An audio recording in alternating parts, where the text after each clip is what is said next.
ఇగో foreigners గుద్ద ఎలాగుంటుందని అడిగారు మనోళ్ళు. ఇదిగో ఇది ఫారినర్స్ గుద్ద చూడండి. ఇది పియ్యి అనుకోండి, వాళ్ళ గుద్దని ఇలా తురుస్తారు. పోయిందా? ఉంది. ఇదిగో పోయిందా? ఉంది. ఇంకెన్ని టిష్యూ పేపర్లతో తుడిచినా ఇదిగో పోయిందా? ఉంది. అలా వస్తూనే ఉంటుంది. మీ అమ్మ నీళ్ళు మిగిలితేనే అందరూ తుడుచుకుంటారు. ఇదిగో పోయిందా? ఉంది. పోయిందా? ఉంది. ఎంత తుడిచినా అలాగే ఇదిగో అలాగ వస్తూనే ఉంటుంది. నీ అమ్మ అలా పోయిందా? పోయిందా? ఉంది. అలా ఎంత తుడుచు గట్టి పాము. ఏమైంది ఇక్కడ? ఇంత ఉంది. ఇంకా సేమ్ సైజ్ ఇది. ఫారినర్స్ గుద్దలుగా ఉంటుంది. ఇది మన భారతీయుల గుద్ద చూడండి. ఇప్పుడు మనం ఏం చేస్తాం? టిష్యూ పేపర్తో మనం ఏం చేస్తున్నాం? కొరుక్కుంటాం. ఇదిగో మొత్తం చినిగి మొత్తం పోతుంది.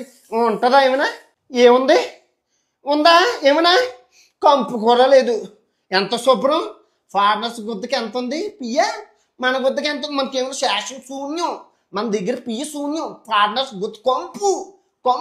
ఎందుకు చెప్తున్నావు సార్ అంటే ఈ మధ్య మన తెలుగు రాష్ట్రాల్లోని నీళ్ళు సేవ్ చేద్దామని చెప్పి మన వాళ్ళు టిష్యూ పేపర్లు వాడుతున్నాడు. అమ్మా టిష్యూ పేపర్లు మన గుద్దకి పనిచేయదు. ఫారినర్స్ గుద్దకే టిష్యూ పేపర్లు. అది ఎలాగో చెప్తాను. మనం ఏం తింటాం? పప్పుచారు, సాంబారు, మసాలా, బిర్యానీ, కుర్మా తింటాం. కాజు కత్రీలు గట్టాన. సో మనది పియ్య కొంచెం మిత్తగా వెళ్ళేటప్పుడు ఇదంతా అంటికిపోద్ది. సో మనం టిష్యూ పేపర్తో తుడితే ఇదంతా అయిపోద్ది. ఫారినర్స్ తినింది ఏంటి? పిజ్జా, పాస్తా,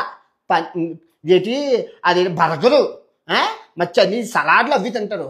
అవన్నీ ఎలాగుంటాయి? గొడ్డు మాంసాలు అవన్నీ తింటే దొడ్డికి ఎలాగొస్తుంది? కడ్డీలాగా వస్తుంది. ఒకటే కడ్డీ. సో ఇక్కడ అంటుకోదు. టిష్యూ పేపర్ ఇలా తుడితే అలా పోతుంది. వాళ్ళకి ఉంటుంది కంపు ఉంటుంది. కానీ టిష్యూ పేపర్లో మనకు పనిచేయదు. ఫైల్స్ అన్నీ డాక్టర్ నడకండి కావస్తాయి. మనం టిష్యూ పేపర్లు వాడకండి, దయచేసి వాడకండి. మీ గుద్దలు బాగుపడాలి అంటే నా మాట వినండి. టిష్యూ పేపర్లు కొంచెం ₹10 నీళ్ళు ఎక్కడైనా తెచ్చుకుని గుద్ద కొరుక్కోండి. Tissue paper వాడకండి. ఇది ఇలాంటివన్నీ నేనే చెప్పను. సైన్స్ ఇలాంటివన్నీ సిగ్గు విడిచి చెప్పేది నేనే. ఎవరు చెప్పరు మీకు. నచ్చిందా వీడియో? మీకు ఏం నచ్చిందో కింద కామెంట్ చేయండి.